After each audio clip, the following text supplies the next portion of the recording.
श्री स्वामी समर्थ. जय जय स्वामी समर्थ. अनंत कोटी ब्रह्मांड नायक, राजाधिराज योगीराज, अक्कलकोट निवासी सद्गुरू श्री स्वामी समर्थ महाराज की जय. कशा आहात सर्व स्वामी भक्तांनो? तुम्ही सदैव आनंदी राहा हीच स्वामींच्या चरणी प्रार्थना. प्रथम तुम्हा सर्वांचं खूप खूप मनापासून स्वागत आहे तुमच्या अनुभवांनी बनवलेला भक्त आम्ही स्वामींच्या या चॅनलमध्ये. मी शुभांगी पोळ तुम्हा सर्वांचं खूप खूप मनापासून स्वागत करते. श्री स्वामी समर्थांची भक्ती करत असणाऱ्या प्रत्येक भक्तांचे श्री स्वामी समर्थ, श्री स्वामी समर्थ, श्री स्वामी समर्थ या नामस्मरणामध्येच खूप मोठी ताकद दडलेली आहे. खूप लोक असे आहेत की त्यांना भक्ती करायला वेळ नाही, कारण धावपळीचं जीवन आहे आणि या धावपळीच्या जीवनामध्ये प्रत्येकाला यशस्वी व्हायचं आहे आणि त्यासाठी त्यांची धावपळ चाललेली आहे. आणि अशामध्ये बसून एका जागेवर पारायण भक्ती करणं त्यांना शक्य होत नाही. तर त्यासाठी श्री स्वामी समर्थ हा एक मंत्र जप तुम्हाला सर्वात महत्त्वाचा आहे आणि तोच मंत्र जप तुमच्या ईश्वराच्या भक्ती वाढवण्यासाठी साथ देणार आहे. आणि हाच मंत्र जप जेव्हा तुमच्या तोंडात नेहमी असेल तेव्हा स्वामी तुमच्या आसपास हे नेहमीच असणार आहे. आणि महत्त्वाचं म्हणजे हा मंत्र जप करण्यासाठी तुम्हाला कोणत्याही वेळ काळ तर कशाचीही गरज लागत नाही. तुम्ही जिथे असाल तिथे श्री स्वामी समर्थ या मंत्राचा जप सुरू ठेवू शकता आणि ही उच्च कोटीची सेवा स्वामींपर्यंत पोहोचवून तुम्हाला देखील स्वामींचा आशीर्वाद आणि स्वामींचे सुंदर सुंदर अनुभव प्रचिती मिळते. त्यामुळे एका जागेवर बसूनच सेवा करावी आणि त्याने स्वामी प्रसन्न होतात असं नाही. तुम्ही काम करत करत सुद्धा श्री स्वामी समर्थ या मंत्राचा जप करून स्वामींच्या जवळ जाऊ शकता. स्वामींचे चमत्कार तुमच्या आयुष्यात देखील नक्कीच होतात. त्यामुळे नामस्मरण ही देखील उच्च कोटीची सेवा आहे. तर जेव्हा स्वामींचे अनुभव येतात तेव्हाच खरोखर तेच स्वामींचे आलेले अनुभव, लोकांच्या आयुष्यात झालेले चमत्कार हे आपल्या चॅनलवरती शेअर होत असतात. चला तर मग आजचा अनुभव देखील तेवढाच गोड आणि सुंदर आहे. आजचा अनुभव एका सुंदर अशा स्वामी भक्त ताईंचा आहे. त्या ताईंच्या आयुष्यामध्ये स्वामींनी खूप मोठा चमत्कार दिलेला आहे. त्याचबरोबर त्यांना दुःख देखील झालेलं आहे. तर त्यांच्या आयुष्यात नेमकं काय झालेलं आहे, म्हणजे चमत्कार तर झालेला आहे, दुःख देखील झालेलं आहे. चला तर ते ऐकूया ताईंच्या शब्दामध्ये. चला तर मग ताई सांगायला सुरुवात करतात. श्री स्वामी समर्थ. श्री स्वामी समर्थ. ताई बोला ना, अनुभव शेअर करायचा. होय. नाव काय सांगायचंय का नको? नाही, नाव नाही सांगायचं. बरं बरं चालेल. काय आले ताई अनुभव स्वामींचे? म्हणजे मला एक सांगायची, स्वामींची जर इच्छा असली तर एक नास्तिक सुद्धा कसा आस्तिक होतो याबद्दल. हा हा हा. तर खरं तर मी देवाला वगैरे मानत नव्हती हा हा.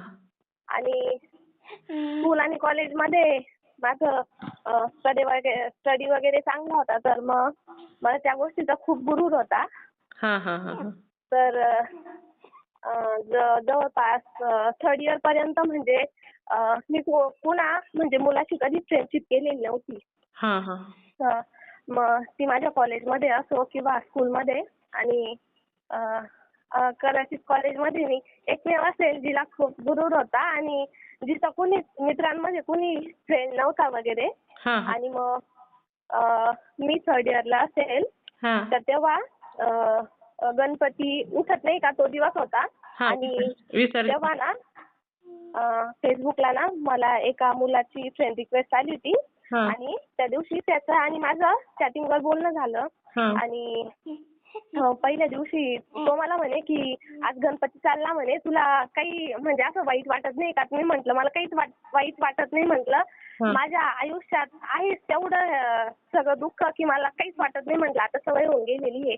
म्हणजे ना लहानपणापासून ना माझे पप्पा आमच्यापासून वेगळे, त्यामुळे मी मम्मी आणि भैया मी आजी बाबांकडे असतो.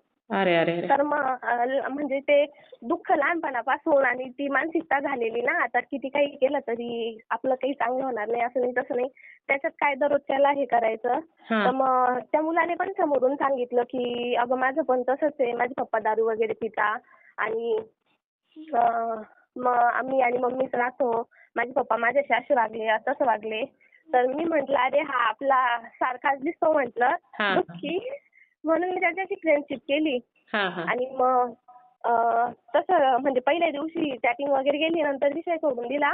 नंतर त्या पोराने मला काही दिवसांनी विचारलं म्हणजे नवरात्रीमध्ये की तू माझ्याशी फ्रेंडशिप करशील का? मला तुझा फोन नंबर दे, असं तसं. तर तेव्हा माझ्याकडे काही फोन नव्हता. घरातल्याच बाबांचा फोन मी वापरत होती. तर मी म्हटलं बरं चालेल. तर मग तो असा बोलला आणि नंतर आमची फ्रेंडशिप थोडी वाढत वाढत गेली आणि तो मला प्रेमाबद्दल बोलायला लागला, तर मी पण त्याच्या प्रेमात पडली.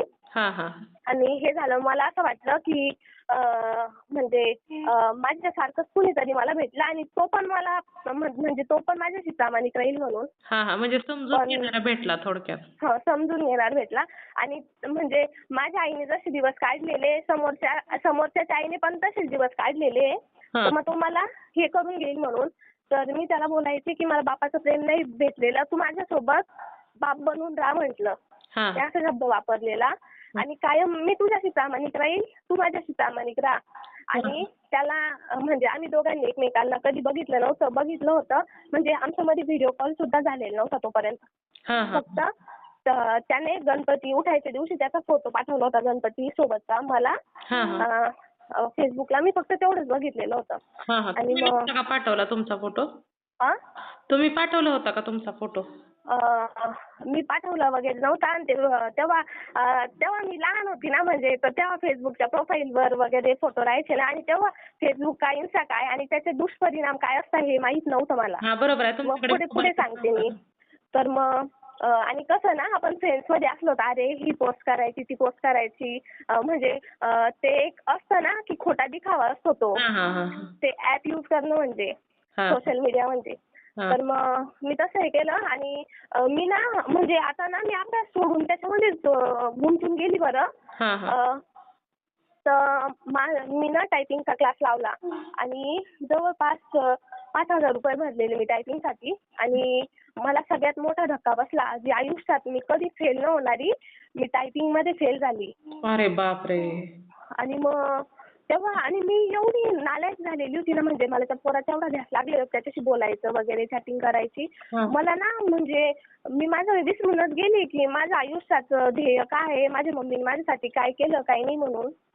बापरे. मी एवढी हे वाहून गेलेली त्याच्यामध्ये. आणि नंतर मला कळालं, मी त्या पोराला कॉल मेसेज करायची नाही, मी त्याला फेसबुकला मेसेज करायची ना, तर तो तिकडे ऑनलाईन राहायचा पण तो मला रिप्लाय देत नव्हता बरं.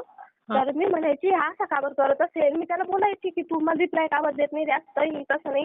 मग 2020 मध्ये ना मला ना म्हणजे मला जरा डाऊट आला तर मी त्याला बोलली तुझं फेसबुकचं पासवर्ड मला दे म्हटलं. तर तो म्हणे नाही म्हणे.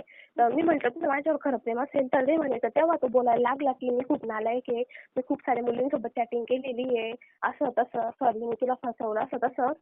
तेव्हा मला इतका धक्का बसला की म्हणजे माझ्या आईने माझ्यासाठी काय केलं म्हटलं आणि मी इकडे काय गुण खिलवले. मी एका क्षणात स्वतःच्याच वागण्याचा स्वतःला त्रास होऊ लागला. आणि मी रडायला लागली आणि कधी देवाला मानत नव्हती, कधी देवाचं नाव सुद्धा घेत नव्हती. आणि मी मनात माझ्याशी बोलायला लागली की मी आता कुठल्या देवाच्या पाया पडू आणि कुठल्या देवाला विचारू की हे माझ्या हातातून काय झालं म्हणून. तर मग अशीच मी झोपलेली होती ना, तर मला ना स्वप्नात स्वामी समर्थ दिसले. अरे बापरे. आणि ना ते जेव्हा दिसले ना, असे सगळीकडे सोनेरी प्रकाश आणि ते लंगोटी नाही घालत का, तर ते उभे राहिले, ते दिसले. मी त्यांच्या लंगोटीकडून बघून हसले पण आणि ते पण माझ्याकडे बघून हसले. मम्मी म्हटलं मला असं स्वप्न का बरं पडलं. मग तिथून ना स्वामी स्वामी करतच राहिली बरं. मग माझं फेसबुकचं अकाउंट तसंच होतं. मग मी ना एक दिवस माझ्या मम्मीला हे स्वप्न सांगितलं बरं, मला स्वप्नात स्वामी समर्थ दिसले म्हणून. आणि मी तिला सांगता ना रडायला लागली. आणि माझ्या घरात असं कोणी नसेल बरं जे देवासाठी रडलं म्हणून. आणि माझी त्यांची ओळख पण नाही आणि समर्थांची. मग मम्मीने पण माझ्याकडे लक्ष नाही दिलं बरं. मम्मी बोलली असं की पागल आहे म्हणून. आणि मग नंतर मी ना फेसबुकला ना स्टोरी टाकायची स्वामी समर्थांची. मग तिथे ना ओम नावाचं एक पोरगं होतं जे 12वीला होतं. तर ते मला बोलायचं म्हणजे त्याची माझी फ्रेंडशिप झाली फेसबुकवर. आणि तो मला एक दिवस म्हणे का गं काय जेवणार आहे आता, तर जेवायला म्हणजे काय जेवण बनवलं, तर मी म्हटलं चिकन. तर तो मला म्हणे तू दररोज स्वामींच्या स्टोऱ्या सांगतील, तू चिकन खाते का म्हणे. तर मी म्हटलं असं थोडी असं असतं का म्हटलं, स्वामींचं करायचं असं तेव्हा चिकन नाही खायचं म्हणून. तर तो स्वतः धनगर या जातीचा होता ना, तर तो म्हणे माझी मम्मी खूप मोठी स्वामी सेवेकरी अशी तशी. आणि मग तर मी म्हटलं स्वामींबद्दल काय वाचायचं असं तसं. गुरुचरित्राबद्दल मला थोडं माहिती होतं. आधी मी केंद्रामध्ये म्हणजे 2 दिवस माझ्या मावशीला पिरियड आलेले होते ना, तर तेव्हा नुसतं वाचलं नव्हतं ते, फक्त डोळे फिरवले होते. तर मग तो मला म्हणे की गुरुचरित्र असं ते असं वाचायचं तसं वाचायचं. आणि नेमका तो त्याला जेव्हा विचारलं ना, तो अक्कलकोटमध्ये होता तो पोरगा. तर मग जसं स्वामींनी तिथूनच सगळी सेटिंग लावलेली आणि नंतर मी स्वामी करायला लागली बरं. आणि मग आणि हा जो पोरगा होता ना, तर तो पण अधूनमधून मला कॉल मेसेज करायचा आणि मला मध्ये डिस्टर्ब करायचा. आणि मला वाटायचं की हा आता सुधारला असेल असं तसं. आणि ज्या दिवशी ना मी स्वामी चरित्र सारामृतचे 3 अध्याय वाचले ना, तर त्या दिवशी ना स्वतःहून त्या मुलाचा फोन आला होता. तर मग आणि त्याची माझी कधी ओळख नाही भेट नाही. तो होता पश्चिम महाराष्ट्रामधला आणि मी होती मराठवाड्यामधली, संभाजीनगर जिल्ह्यातली, आणि तो होता सांगली जिल्ह्यातला. तर मग त्याच्या परत मम्मी फोन आला आणि त्याची मम्मी माझ्याशी बोलायला लागली. त्याच्या मम्मीला माहिती म्हणजे त्याच्या मम्मीला ना होतं, पण त्याच्या मम्मीला पण माहिती नव्हतं की तो पण तिला पण फसवते आणि मला पण फसवते म्हणून. तर मग तो मला परत कॉल मेसेज करायला लागला असं तसं. आणि मग नंतर माझी इकडे स्वामी सेवा वगैरे वाढली आणि मी स्पर्धा परीक्षेची तयारी करत होती. मग असं करत करत त्याची मम्मी मला कॉन्टॅक्ट मध्ये होती आणि मी तिला सांगितलं की तू मला कॉल करती म्हटलं, पण तो तिकडं काय करू लागला हे तुला पण माहिती नाही आणि मला पण माहिती नाही, उगाचच कशाला हे करायचं. मग त्याची मम्मी म्हणे नाही गं म्हणे तसं काही म्हणजे माणसं बायका जसं मनामध्ये राग धरतात तसे माणसं नाही धरत म्हणे, तसं काही नाही राहत, असं नाही तसं नाही. मग तिला पण तिच्या मुलावर विश्वास होता की माझं पोरगं असं करणार नाही म्हणून. असं होत होतं गेलं. आणि असं घडायचं की जेव्हा मी स्वामींच्या केंद्रात वगैरे राहायची हे राहायचं, मी जेव्हा पारायण वगैरे करायची तेवढं पुरतं त्याचा ना म्हणजे 1 महिन्यानं 2 महिन्यानं कॉल किंवा मेसेज यायचा बरं. तर माझं मन म्हणजे माझी मानसिक स्थिती एवढी खालावलेली होती की मी बोलायची स्वामी मी तुमचं सगळं पारायण वगैरे करते, तुमचं नाव घेते, आणि माझं ध्येय जे आयुष्यात ते तुम्हाला माहिती आहे की मला मम्मीसाठी काहीतरी करायचं. मग ती घाण माझ्या आयुष्यात तुम्ही का बरं वारंवार आणताय म्हटलं. बरं मी काय चुकीचं करते, मी तुमचीच सेवा करते ना, दुसऱ्या भक्तांचं तुमचं नाव एकदा जरी घेतलं तरी आयुष्य बदलतं. मग माझं आयुष्य तुम्ही एवढं घाण का बरं केलं म्हटलं. मी तुमची सेवा करून ना माझ्या आयुष्याची पूर्ण बरबादी झाली म्हटलं. त्याच्यापेक्षा मी अजून दुसऱ्या वाईट मार्गावर असती ना तर तिथं मी चांगली सुखाने असती म्हटलं. आणि मी जर तिच्या मुलावर प्रेम केलं हे केलं तर सुरुवात जी झाली होती कुठलं ती मी स्वतःहून नव्हती केली. ज्या दिवशी गणपती उठणार होते त्या दिवशी गणपती बाप्पापासून झालेली होती म्हटलं ती. आणि मी आता जेव्हा दूर जातीये तुम्ही का बरं वारंवार ती घाण माझ्या आयुष्यात पाठवताय म्हटलं. मी अशी हे करायची. आणि तरी तो पोरगा तो यायचा मध्येच आणि बोलला माझ्याशी असं तसं असंही करायचा. आणि थोडा वेळ गोड बोलला का लगेच मी तुला 2 मिनिटांनी कॉल करतो 5 मिनिटांनी करतो. मी कॉलची वेट करायची आणि मग कॉल मेसेज काहीच नाही बरं तिकडं ऑनलाईन दिसायचा. मला परत डाऊट यायचा. मग मी अभ्यास सोडून परत ते फेसबुकचं हे बघत बसायची की हा ऑनलाईन तर दिसतोय आणि का बरं हे होत नाही. मग मला त्रास व्हायचा खूप जास्तीचा. तर मी म्हटलं हा फेसबुक पण नको आणि काही नको, सगळा ना फालतू धंदा आहे म्हटलं हा. आणि याने ना आयुष्य खरंच बरबाद होतं म्हटलं. तर मी ना ते माझं फेसबुक वगैरे सगळं डिलीट करून टाकलं.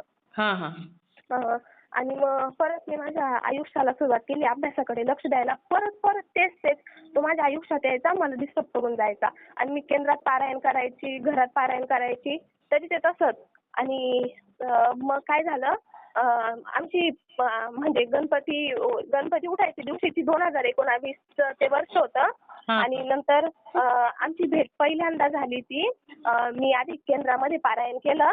आणि म्हणजे गुरुपौर्णिमेचा सप्ताह होता ना त्या सप्ताहामध्ये मी पारायण केलं. आणि पारायण केल्यानंतर माझं आज पारायण संपलं. उद्याच्या दिवशी तो तिकडून सांगलीवरून निघाला इकडे संभाजीनगरला यायला मला भेटायला बरं. तर तेव्हा मी तिथे क्लास लावलेला होता ना, मी तिकडे होती. मी म्हणत होती की नको येऊ म्हणून, मला नाही भेटायचं तुझ्याशी. तर नाही नाही तो आला बरं. आणि मग ज्या दिवशी गुरुपौर्णिमा होती का 2023ची 3 जुलैला, तर त्या दिवशी आमची भेट झाली. तो पहिल्यांदा आयुष्यामध्ये स्वामींच्या केंद्रामध्ये आला. मग आमची जेव्हा भेट झाली ना, तर मी त्याला ना पहिली भेट म्हणून ना स्वामी चरित्र सारामृत, स्वामींचं पुस्तक आणि स्वामींची जपमाळ दिली बरं. आणि मग आम्ही असंच गल्ली गल्लीत फिरत होतो कॉलनीमध्ये ना. आणि कुठे फिरत आहे ते काहीच कळत नव्हतं. आम्ही फिरत फिरत ज्या एका मंदिरात आलो, ते मंदिर पण कुणाचं होतं? दत्त महाराजांचं. अरे वा. तर मग ते दत्त महाराजांचं मंदिर होतं. आणि मग तो पोरगा माझ्याशी बोलला वगैरे. आणि मग तो परत ना जायला निघाला. आणि मला वाटलं की हा माझ्याशी प्रामाणिक असेल आता. आणि तो जाताना रडायला वगैरे लागला की असं तसं. तर मग ते बघून मला वाटलं की बाई हा फारच प्रामाणिक आहे म्हटलं. आणि नेमकं काय झालं, तो मला भेटून गेला आणि नेमका उद्याचा दिवस आडवा झाला. परवाच्या दिवशी मला बघायला पाहुणे आले बरं. आणि मग माझ्या घरातले ना तयार झाले होते मला द्यायला तिथे. तर मी अशी म्हणत होती, स्वामींनी कुणाला तरी प्रॉमिस केलेलं आहे आणि मी ते प्रॉमिस कसं काय मोडू, आणि तुमच्याच साक्षीने दिलेलं आहे म्हणून. तर मग असं झालं. आणि तो पोरगा लगे एवढं रडायचं नाटक करायला लागला की तुला बघायला पाहुणे येत आहे ना, असं तसं. आणि मग मला बघून ते परत वाईट वाटलं की मी मग बाहेर पाहुणे लग्नासाठी रेडी, घरात पुढे बोलणी वगैरे चालू, म्हणजे पुढे बोलणं वगैरे करायचं. आणि मी बेडरूम मध्ये इकडे तमाशा करत होती मम्मी जवळ की नको मम्मी आताच नको करायला, थांब ना, असं तसं. ते कसं तरी करून ते लग्न कॅन्सल झालं बरं, जे होणार होतं ते. तर मग ते झालं. आणि परत त्या पोराने मला असंच हे केलं. आणि परत मला नंतर याच्यावरून काय आलं बरं, तो व्हॉट्सअपला रात्रभर ऑनलाईन द्यायचा, असं तसं. मी व्हॉट्सअपचा लास्ट सीन वगैरे बघायची, तेव्हा पण मला परत डाऊट यायचा. मी म्हटलं मला व्हॉट्सअप पण यूज करणं नको, काही नको, ही घाण माझ्या आयुष्यातून गेली बरं म्हटलं. तर मी हे केलेलं आणि तो परत माझ्याकडे आला, नाही ग मी तसा नाहीये, मी असा आहे तसा आहे. मी म्हटलं मला काही हे नको, तू जर आता जर तू माझ्याकडे परत आला ना, तू जर खरा जर असतील ना म्हटलं, तर तू माझ्या स्वामींना तुझ्या घरी आणशील म्हटलं. तर मग तो गेला बरं स्वामींचा फोटो वगैरे घरी घेऊन. तर स्वामींचा फोटो घरी घेऊन गेला. मग त्याच्या मम्मीला फोन लावून दिला, मला व्हॉट्सअपला फोटो वगैरे सेंड केलं. तर मग त्याची मम्मी म्हणे की हो म्हणे बाई माझा पोरगा स्वामी भक्त झाला म्हणे, पाय म्हणे त्यांनी फोटो आणला म्हणे स्वामींचा घरी, असं तसं. मी म्हटलं मग चांगलं झालं. मी म्हटलं आता त्यांनी स्वामींचा फोटो घरी आणला, आता तो प्रामाणिक असेल म्हटलं. तरी कशाचं काय, तरी तो मला खोटं बोलत होता. असं ना तो जवळपास 2019 पासून तर जवळपास 2025 पर्यंत तो माझ्याशी खोटं बोलत होता. बापरे. नेहमी खोटं बोलायचा. आणि मी बोलायची ना, तू जेवढं माझं हे करशील ना म्हटलं, माझ्या सोबतीला स्वामीच म्हटलं, तू जेवढं हे करशील ना तेवढं तुला सगळं भरावं लागेल म्हटलं. माझे स्वामी सगळ्या गोष्टीचा हिशोब घेईन म्हटलं तुझ्याकडून. तर तो मला बोलायचा हो ग तुझे आहेत मला स्वामी बघायला, असं तसं. आणि तो मला बोलायचा, मी अभ्यास करायला लागली ना मला व्हॉट्सअपवर नोट्स सेंड कर, मला अभ्यासाला मदत कर. मी बोलायची नाही, मला माझा अभ्यास करून दे तुझ्यासोबत. मी व्हॉट्सअपवर हे केलं तर मग तू परत ऑनलाईन नसशील, माझं परत डोकं फिरेल आणि मला परत डाऊट येईल आणि माझं परत अभ्यासातून लक्षही होईल म्हणून मी अशी स्पर्धा परीक्षा देत 1-2 मार्काने माझे रिझल्ट राहिलेले बरं. तर मग तेव्हा मला खूप त्रास व्हायचा, खूप रडायची की स्वामी माझ्यासोबत असं का बरं झालं म्हणून. आणि मग परत तसं झालं. आणि 2000 म्हणजे तो मला फसवायचा तरी हे करायची. मग मी स्वामींची खूप भांडायची की तुम्हीच माझं आयुष्य घाण केलं, तुम्हीच माझं आयुष्य बरबाद केलं. म्हणजे दुसरे स्वामी भक्तांचं आयुष्य चांगलं करतात आणि माझंच हे केलं. माझं वाटोळं जरी झालं तरी श्री स्वामी समर्थ, चांगलं जरी झालं तरी श्री स्वामी समर्थ. मी घरात कोणी नसलं ना स्वामींच्या पुढे जाऊन माझ्या तोंडात मारून घ्यायची, स्वामींच्या पुढे डोकं वगैरे आपटायची. मला खूप त्रास व्हायचा की मी तुमची सेवा करते, माझ्या आयुष्यात एवढं काय चालू आहे जे मला कळत नाही म्हणून. तुम्हाला माझ्या डोळ्यातलं पाणी दिसत नाही का, माझ्या मनाला काही यातना होत आहे ते दिसत नाहीये का, असं तसं मी खूप बोलायची स्वामींना. आणि मग तरी तो पोरगा मला तसंच 1-2 महिन्यांनी मेसेज करायचा आणि परत आयुष्य डिस्टर्ब करायचं. एक दिवस काय झालं, त्याने मला असंच 1-1.5 महिना कॉल मेसेज केला. मला ना 23 मे 2025 ला ना सकाळी ना एका अननोन नंबरवरून 2 मिस कॉल पडलेले दिसले. तर मी कॉल बॅक करून बघितला मग तो मला म्हणे की मी तुला भेटायला आलो म्हणे. तर मला भेटायला ये म्हणे बरं. मी जिथून राहते ना तिथून कोपरगावचं एक केंद्र आहे तिथे. तर मी म्हटलं का बरं, मला वाटलं खोटं बोलत असेल. नाही म्हणे ये म्हणे. आणि मी गेली बरं. मम्मीला बोलली की माझ्या मैत्रिणीत काम आहे, मी जाते म्हटलं. मी त्याच्या एका कॉलवर लगेच गेली बरं केंद्रामध्ये. आणि मग तिथं गेली आणि त्याचा अवतारचा बेअवतार, ती बॅग वगैरे काहीच नव्हती, नुसतं तसं चालेल. स्टोन वगैरे पडलेलं. आणि मी म्हटलं का रे काय झालं. तर मग तो म्हणे की मला घराच्या बाहेर काढलं. तर मी म्हटलं का बरं. म्हणे मी असंच एका पोरीसोबत हे केलं होतं तर कॉल आणि मेसेज. तर मग मी स्वामींच्या जिथं परत तो आला तर स्वामींचं केंद्र होतं. मी म्हटलं मी ज्या गोष्टीपासून दूर जाते स्वामी तुम्ही परत परत तिथेच आणताय आणि ती घाण माझ्या आयुष्यात आणताय, ती पण तुमच्या दारामध्ये असं म्हणून हे केलं. आता मी किती सगळं स्वामींचं पारायण गुरुचरित्र केलं. मी जवळपास माहिती का 12-13 म्हणजे माझ्याकडून स्वामींनी 12-13 लाखाचा जप करून घेतला. गुरुचरित्र पारायण किती सारे केले असन, 108च्या वर स्वामीचरित्र केलं असन. स्वामींच्या आरतीला जाय, हे जाय ते जाय. तर माझं डोकं फिरलं परत की परत स्वामी तुम्ही माझ्यावरती सय आणली ना म्हणून.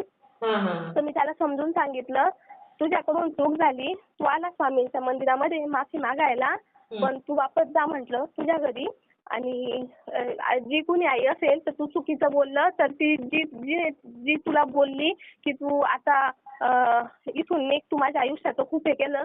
मी तुला नेहमीच आधीपासून सांगत आलेली म्हटलं की आपल्या आईने आपल्यासाठी काय केलेलं आहे त्याचं आपल्याला काहीतरी चीज करून दाखवायचं आहे. आणि तुझ्या हातून चुकी झाली ना तुझी मम्मी तुला माफ करत म्हटलं. आणि वेळ आल्यावर सगळं काही व्यवस्थित होईल, तू परत जा. तर त्याने माझं ऐकलं आणि तो परत गेला. पण त्याची मम्मीने ना त्याला शब्द वापरले वाटतं की तू मेलेला कानावर यायला पाहिजे म्हणून माझ्या. तर मग तो ना मला परत म्हणे तो परत गेला ना तिथे, तिथून तो परत वापस आला. म्हणजे मला म्हणे की मी ना तिकडेच येऊ लागलो म्हणे. तर मी म्हटलं आता तू इथे कशाला येऊ लागला, तू तिकडेच एखादा कामधंदा कर ना म्हटलं. तर तो म्हणे नाही म्हणे मला यायचंय म्हणे तिकडेच बरं. मग तो आला 25 मेला 2025ला. आणि मग ना आमची भेट परत कुठे झाली, मी ना त्याला आत्मामलीचं मंदिर आहे का तिथे बोलवलं बरं. मग तिथे हे झालं, त्याला गुरुचरित्र वगैरे घेऊन दिलं. आणि मला तो शिर्डीमध्ये ना एक हॉटेल होती आणि म्हणे आता त्याला काम भेटेल की नाही. पण स्वामींच्या कृपेने आणि साईबाबांच्या कृपेने म्हणजे साईबाबांचं जे टेम्पल आहे का त्याच्या पुढेच एक हॉटेलमध्ये त्याला काम भेटलं. अरे वा. आणि मी त्याला बोलायची, मी त्याला गुरुचरित्र दिलं ना, तू दररोज 14वा आणि 18वा अध्याय वाच म्हटलं.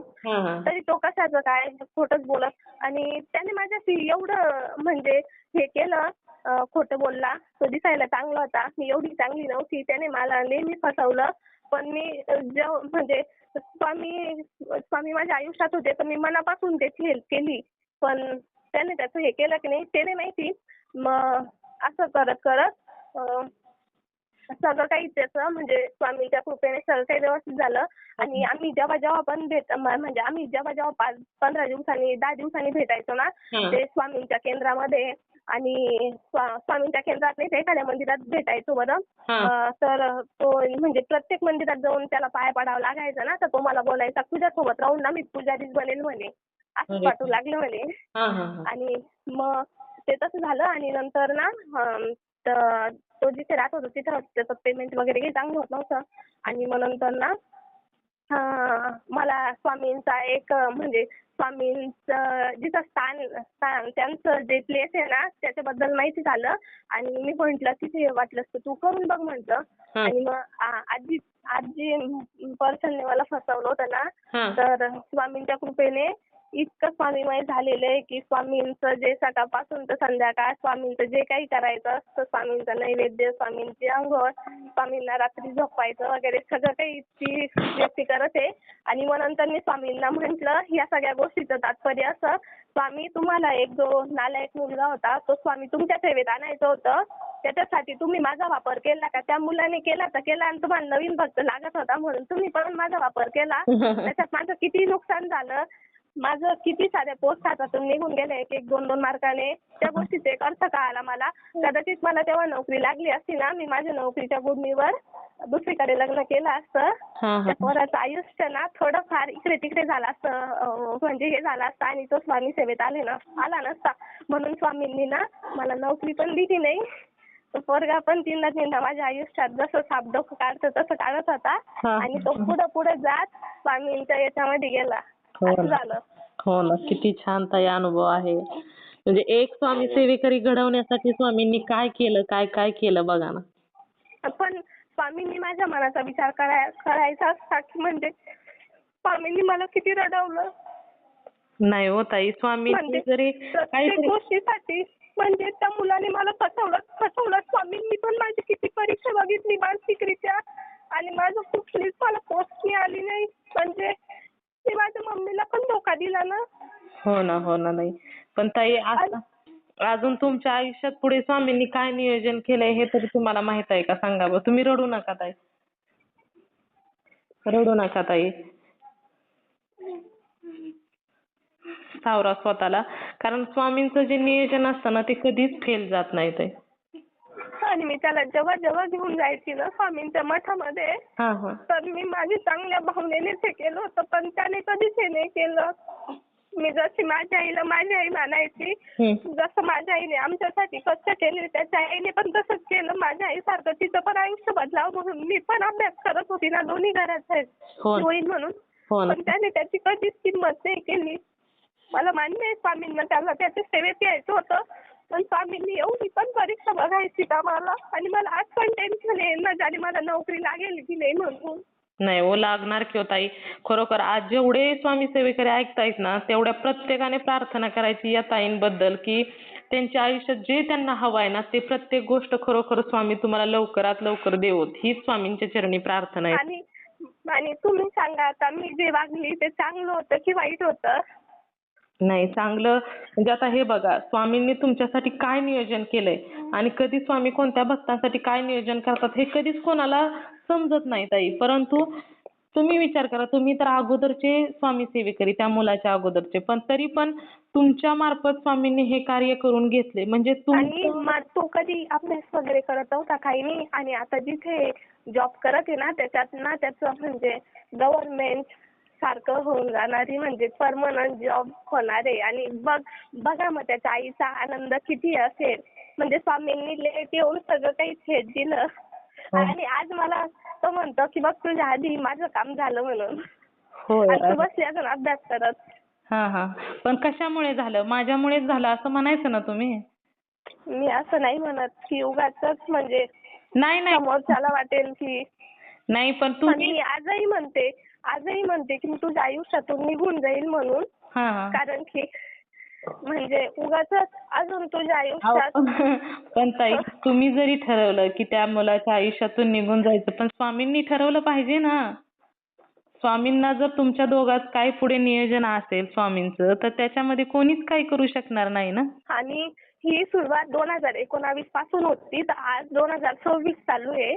आणि सुरुवात जी झाली ती गणपती बाप्पा पासून झाली. हो ना. आणि नंतर किती सारे देव बघितले आम्ही माहिती का. स्वामींचं केंद्र, परत महादेवाचं मंदिर, आत्मा मलिकचं मंदिर, अजून काय म्हणतात ते दत्त महाराजांचं मंदिर, वीरभद्राचं मंदिर, असं कुठलंच मंदिर नसेल बाकी जिथं म्हणजे माथा टेकवायचं बाकी असेल.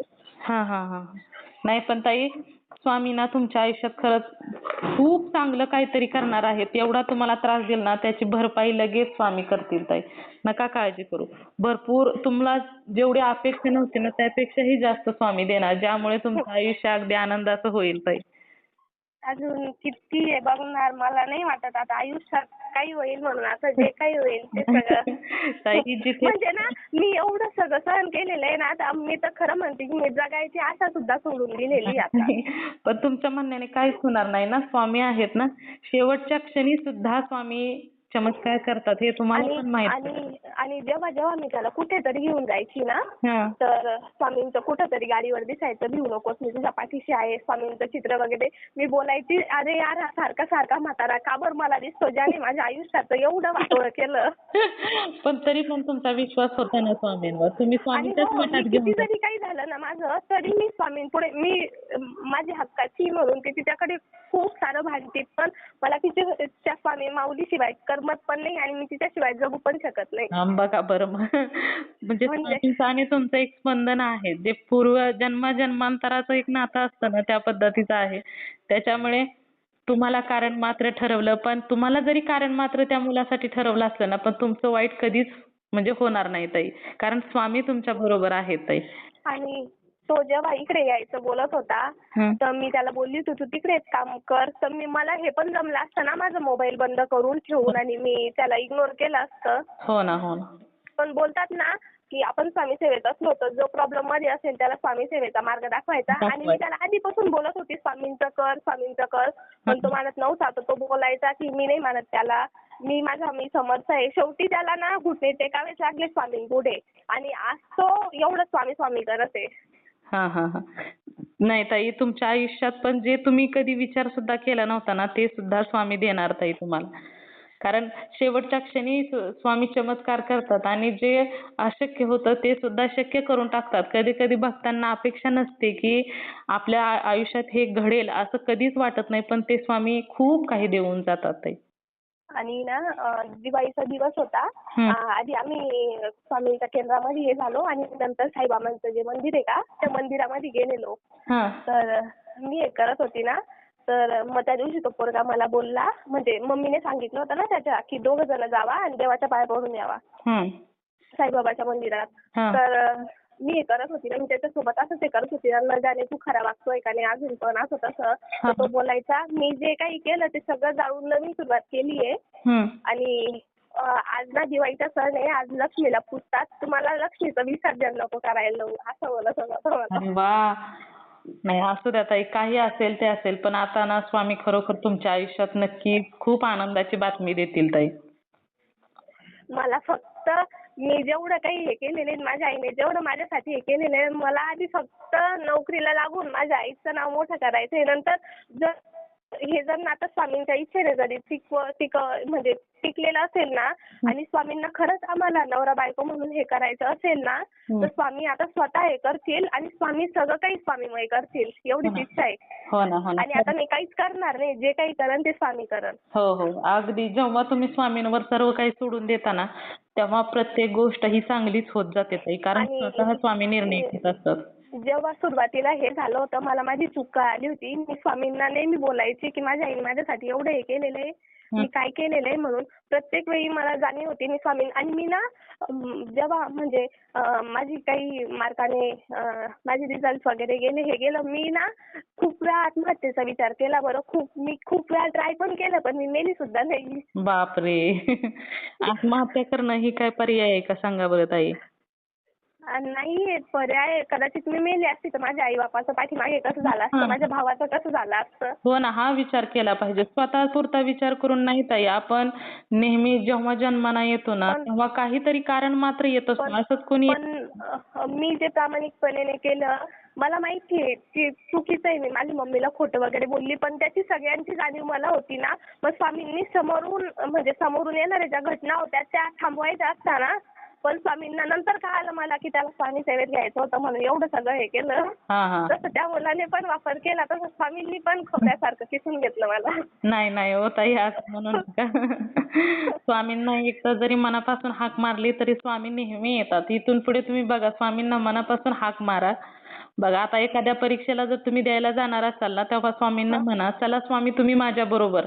खूप झालं आता ह्या वेळेस माझं काम झालं पाहिजे, त्यासाठी तुम्ही तिथे असला पाहिजे. स्वामींना घेऊन जावा परीक्षेला, बघा तुम्हाला रिझल्ट येतोय का नाही चांगला. खूप सुंदर अनुभव आहे ताई. माझा अनुभव ऐकून दुसरे लोक पण बोलतील ना की किती पोरगी नालायक आहे म्हणून हे असं तसं. नाही, लोक विचार करतील ना की काय म्हणून. नाही ताई नाही. घटी अनुभव. नाही, उलट ना ताई तुम्हाला नाव असतील की हिची चूक लवकर समजली आणि त्याचबरोबर हिनं जे काही कृत्य केलं त्याच्याबद्दल हिला पछतावा आहे. आणि शेवटी कसं असतं, निसर्गाचा नियम आहे ताई, त्याच्यामुळे ते काय जी आपल्या गोष्ट हातात घडणार असली ती घडतच असते. घडतच असते. त्याला कोणीही थांबवू शकत नाही. जे आपल्या हातात नाही ना, जेव्हा ईश्वराला तर त्याला भक्ती स्वामींच्या सेवेत आणायचं होतं, त्यासाठी स्वामींनी तुमच्या दोघांची भेट घातली किंवा तुमचं कनेक्शन बोलणं वगैरे चालू झालं. पण ते आणि ते बोलतात ना की आयुष्यात कोणकोणाच्या आयुष्यात कधी येणार ते आधीच विधी लिखित असतं म्हणून. त्याच्या आयुष्यात एवढ्या मुली येऊन गेल्या पण कुणीच हे नाही झालं आणि तो प्रॉब्लेम मध्ये होता तेव्हा कुणाकडेच नाही गेला, फक्त माझ्याकडे आणि स्वामींच्या केंद्रामध्ये आला. हो ना, हो ना. नाही ताई, तसं काय तुम्ही विचार करू नका. कारण जे होतं ना ते नेहमी चांगल्यासाठीच होत असतं. चालेल ताई, खूप सुंदर अनुभव आहे आणि लवकर तुमच्या आयुष्यात सुद्धा खूप छान असं प्रत्येक गोष्ट तुमच्या मनासारखी व्हावी हीच स्वामींच्या चरणी प्रार्थना करते ताई. हो, चालेल ताई. श्री स्वामी समर्थ. खूप सुंदर अनुभव आहे ताई, शेअर करते हा. हो, चालेल. चला, श्री स्वामी समर्थ. श्री स्वामी समर्थ. ठेवते. मित्र आणि मैत्रिणींनो, खरोखरच स्वामींची लीला अगाध आहे. कारण स्वामींना जर एखाद्या भक्ताला भक्तीमध्ये घ्यायचं असेल ते काहीही करून नेहमी घेत असतात. त्यामुळे स्वामींच्या भक्तीमध्ये येण्यासाठी भाग्य हे तर असावे लागतेच, परंतु स्वामी हे नेहमी भक्ताच्या हिताचाच विचार करत असतात आणि नेहमी भक्तांच्या भल्यासाठीच काही ना काही कार्य करत असतात. परंतु हे मात्र सिद्ध झाले की जेव्हा कितीही एखादा व्यक्ती नास्तिक असेल, परंतु स्वामींना जर भक्तीमध्ये घ्यायचं असेल तर तो काहीही करून एखाद्या भक्ताला नास्तिकापासून आस्तिक हे नेहमी स्वामी करत असतात. तर खरोखरच या ताईंचा अनुभव मला तर खूप आवडलेला आहे. तुम्हा सर्वांना या ताईंचा अनुभव कसा वाटला नक्कीच मला कमेंट करून सांगायचं आहे. त्याचबरोबर श्री स्वामी समर्थ लिहायला देखील विसरायचं नाही. तुम्हाला जर स्वामींचे अनुभव आलेले असतील तर इथे मी तुम्हाला नंबर दिलेला आहे. या नंबरवरती तुम्हाला आलेले स्वामींचे अनुभव हे नक्की शेअर करायचे आहेत. आणि जेव्हा तुम्हाला आलेले अनुभव तुम्ही शेअर करता तेव्हा स्वामी तुम्हाला अजून सुंदर सुंदर अनुभव तर देतातच, त्याचबरोबर तुमचे अनुभव ऐकल्यानंतर खूप लोकांना मदत देखील होत असते. किंवा तुमचा अनुभव ऐकल्यानंतर जर एखादा व्यक्ती स्वामींच्या सेवेत आला तर याचे पुण्य तुम्हालाच मिळणार आहे. कारण तुमच्यासारखे प्रॉब्लेम हे खूप लोकांचे असतात आणि तुम्हाला जसा स्वामींनी मार्ग दाखवला किंवा तुम्हाला जसं त्या अडचणीतून बाहेर काढलं, त्याच पद्धतीने स्वामी खूप लोकांना देखील बाहेर काढण्याची एक दिशा तुमच्या अनुभवामार्फत लोकांना भेटत असते.